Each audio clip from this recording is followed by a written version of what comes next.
تو اس سلسلے میں سب سے پہلا حق اللہ کا قرض ہے. اللہ کا قرض یہ مقدم ہے، جیسے کہ زکوٰۃ، جیسے کہ فدیہ اور جیسے کہ کفارہ، یہ سب اللہ کا قرضہ ہے. بندوں کا قرض، بندوں کا قرض جیسے کہ حالت صحت کا قرضہ اور ہاسپٹل کا موت کے زمانے کا قرضہ. میں نے ایک بات یہ کہی کہ اللہ کا قرضہ جو ہے یہ مقدم ہے، تو مجھے تھوڑا سا کنفیوژن ہو گیا. اللہ کا قرضہ جو ہے وہ اصل میں نمبر 3 پر چلا جاتا ہے. اللہ کا قرضہ جو ہے وہ نمبر 3 پر چلا جاتا ہے، یعنی وصیت والے میں. وہ کیسے؟ اس کی وضاحت یہ ہے کہ اللہ کے قرضے جس کی میت نے وصیت کی ہو اس کی ادائیگی واجب ہوتی ہے. اللہ کے قرضے جس کی میت نے وصیت کی ہو اس کی ادائیگی واجب ہوتی ہے. تو اب وصیت کی بنیاد پر وہ نمبر 3 میں چلا گیا. اب کوئی شخص زکوٰۃ ادا نہیں کیا 2 سال کی، کوئی شخص جو ہے کفارہ ادا نہیں کیا، کفارے قسم، اور وہ مر گیا. تو اب سوال یہ ہوتا ہے کہ اس طرح زکوٰۃ کی ادائیگی وارثین کریں گے. 2 سال 4 سال 5 سال سے زکوٰۃ ادا نہیں کی گئی. اسی طرح سے کفارے قسم جو ہے 2 قسمیں 3 قسمیں توڑی اور کفارہ جو ہے اس نے ادا نہیں کیا. اب وارثین کو فکر ہو رہی ہے کہ میں اب کیا کروں، میت پر تو زکوٰۃ واجب تھی، زکوٰۃ فرض تھی، 2 سال کے 3 سال کی زکوٰۃ ادا نہیں کیا، اس پر 2-3 کفارے تھے ادا نہیں کیا. اب ہم لوگ کیا کرنا؟ اب وارثین سوچ رہے ہیں. تو اس سلسلے میں آپ ذہن میں رکھیں کہ اگر میت نے مرنے سے پہلے وصیت کی ہے یا نہیں کی ہے، دو بات ہو گئی. اگر میت نے وصیت کی ہے تو پھر اس وصیت کو نافذ کریں گے تہائی مال میں. تو بہرحال یہ وصیت کے دائرے میں بات چلی گئی نمبر 3 میں، اور وصیت جو ہے تہائی مال میں نافذ کی جاتی ہے. تو گویا کہ حقوق اللہ والے قرضے جو ہیں وہ نمبر 3 میں چلے گئے. میں نے اس کو جو ہے حالت صحت کے قرضوں سے بھی قوی قرار دیا تھا، وہ چوک ہو گئی تھی، اس کو آپ لوگ ٹھیک کر لیں. حالت صحت کے قرضے یعنی بندوں کے قرضے جو ہیں بہرحال وہ اس کی ادائیگی مقدم ہے، اور اللہ کے قرضے جو ہیں اس کی ادائیگی نمبر 3 پر چلی جاتی ہے. تو اب میں نے یہ بات کہی آپ کے سامنے کہ اللہ کے قرضے کی وصیت کی ہے یا وصیت نہیں کی ہے. وصیت اگر کی ہے تو نمبر 3 پر معاملہ چلا گیا. وصیت نہیں کی ہے تو اس سلسلے میں بنیادی بات ذہن میں رکھیں آپ کہ وصیت اگر نہ کی ہو تو اب وارثین کے ذمے اللہ کے ان قرضوں کو ادا کرنا واجب نہیں ہے. اللہ کے ان قرضوں کو جو میت پر قرضے ہیں ان کو ادا کرنا واجب نہیں ہے، بلکہ وارثین کی اپنی رضامندی پر ہے. اگر وصیت کی ہے تو پھر نمبر 3 پر معاملہ چلا گیا. یہ ایک بنیادی بات آپ ذہن میں رکھیں. اب وصیت نہ کی ہو تو وارثین کی مرضی پر ہے، یہ بات آئی. اب یہاں پر تھوڑی سی اور وضاحت کروں کہ وارثین میں کچھ بالغ بھی ہوتے ہیں کچھ نابالغ بھی ہوتے ہیں. تو اگر تمام وارث بالغ ہیں تب تو کوئی دقت کی بات نہیں ہے، تمام وارثین بالغین کی صف میں ہیں، تو وہ سب آپس کے سمجھوتے اور مرضی سے میت پر عائد تمام زکوٰۃ، تمام کفارات وغیرہ، فدیہ، رمضان کا فدیہ وغیرہ، یہ تمام کے تمام ادا کر سکتے ہیں. یہاں تک کہ تمام وارثین نے فیصلہ کر لیا کہ سارے کے سارے ترکے ختم ہو جائیں، پھر بھی ہم میت کے اوپر جو قرضہ ہے اللہ کا ہم ادا کریں گے. اگرچہ کہ میت نے وصیت نہیں کی، اگرچہ کہ میت نے کوئی اس طرح کی ہدایت وارثین کو نہیں دی، پھر بھی وارثین کی سعادت کی بات ہے کہ انہوں نے اس بات کو اپنے ذمے لے لیا نفلاً تبرعاً کہ ہمارا باپ مرنے کے بعد کسی طرح کی تکلیف میں نہ رہے، تمام قرضے اللہ کے ادا کریں گے۔ تو پھر یہ وارثین کے پر گویا نفلی طور پر یعنی وارثین کے لیے گنجائش ہے، مستحسن ہے کہ وہ سب بالغین ہیں تو اللہ کے ان قرضوں کو ادا کر دے اپنے طور پر، اپنی مرضی میں، چونکہ میت نے وصیت نہیں کی ہے۔ تو یہ وارثین کے لیے سعادت کی بات ہو گئی۔ لیکن اگر کچھ وارثین نابالغ ہیں تو نابالغ وارثین کے حصے پورے کے پورے ادا کیے جائیں گے۔ اللہ کے قرضوں کو ادا کرنے کے بعد جو بچے وہ نہیں، بلکہ اللہ کے قرضوں کو نکالنے سے پہلے پہلے جتنا مال ہے، اللہ کے قرضوں کو نکالے بغیر جتنا مال ہے، اس مال میں نابالغ کا کتنا حصہ بن رہا ہے، نابالغ کا جتنا حصہ بن رہا ہو وہ اس کو پورا پورا دے دیا جائے۔ اب جو بچ گیا بالغ وارثین کے لیے، تو بالغ وارثین اپنے حصے میں سے اب ادا کر سکتا ہے اللہ کے قرضوں کو، اللہ کے قرضوں کو بالغ وارثین اپنے حصوں میں سے ادا کریں گے۔ تو اللہ کے قرضے کے بارے میں 3 باتیں آپ کے سامنے آئی بنیادی طور پر۔ پہلی بات یہ آئی کہ اگر میت نے اللہ کے قرض کو ادا کرنے کی وصیت کی ہو تو 1/3 مال میں وہ وصیت نافذ کی جائے گی، جو نمبر 3 پہ چلا گیا۔ دوسری بات یہ آئی کہ اگر وصیت نہ کی ہو اور تمام وارثین بالغ ہوں تو آپسی رضامندی سے اللہ کے پورے قرضوں کو یہ لوگ ادا کر سکتے ہیں، چاہے میراث پوری کی پوری ختم ہو جائے اگر وہ راضی ہیں تو۔ اگر راضی نہیں ہیں تو جتنا وہ سہولت سے ادا کر دیں اچھی بات ہے۔ اور تیسری بات میں نے یہ کہی کہ اگر کچھ نابالغ ہوں اور کچھ بالغ ہوں تو نابالغ وارثین کا حق کم نہیں کیا جائے گا، ان کا پورا پورا حق دیا جائے گا۔ بالغ وارثین کے حصے میں جو آئے اس میں یہ بالغ وارثین اللہ کے قرضوں کو ادا کرنے کے مجاز ہوں گے، لیکن یہ سب کیا نفلاً ہے، تبرعاً ہے، بالغ وارثین پر بھی واجب نہیں ہے، اس لیے کہ میت نے وصیت ہی نہیں کی ہے۔ تو یہ اللہ کے قرضوں کے بارے میں تفصیل ہو گئی۔ اب بندوں کے قرضوں کی طرف آئیے۔ بندوں کے قرضے 2 طرح کے ہیں۔ بندوں کے قرضے جو حالت صحت کے ہیں، بندوں کے وہ قرضے جو حالت صحت کے ہیں، اور بیماری کے وہ قرضے جو بالکل واضح ہیں۔ اس میں غور کریں آپ، بندوں کے قرضے جو حالت صحت کے ہیں، یعنی میت جو ہے صحت کے زمانے میں اس نے قرض لیا تھا، زید کا انتقال ہوا تو زید نے حالت صحت میں قرضے لیے تھے، اور وہ قرضے جو حالت مرض میں بالکل واضح ہیں، جس کو قوی قرضے کہا جاتا ہے، جیسے کہ علاج و معالجہ ہوا ہاسپٹل میں اور اس کا بل موجود ہے، تو یہ بالکل واضح قرض ہے۔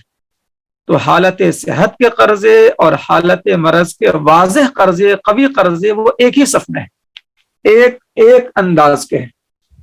تو دونوں طرح کے قرضوں کو یکساں انداز سے ادا کیا جائے گا۔ یکساں انداز سے ادا کرنے کا مطلب یہ ہے کہ اگر ان قرضوں کی اگر پوری ادائیگی ہو جا رہی ہے تب تو پورے ادا کریں گے بلا تفصیل، یعنی نمبر 1 نمبر 2 کی بات ہی ختم ہو گئی۔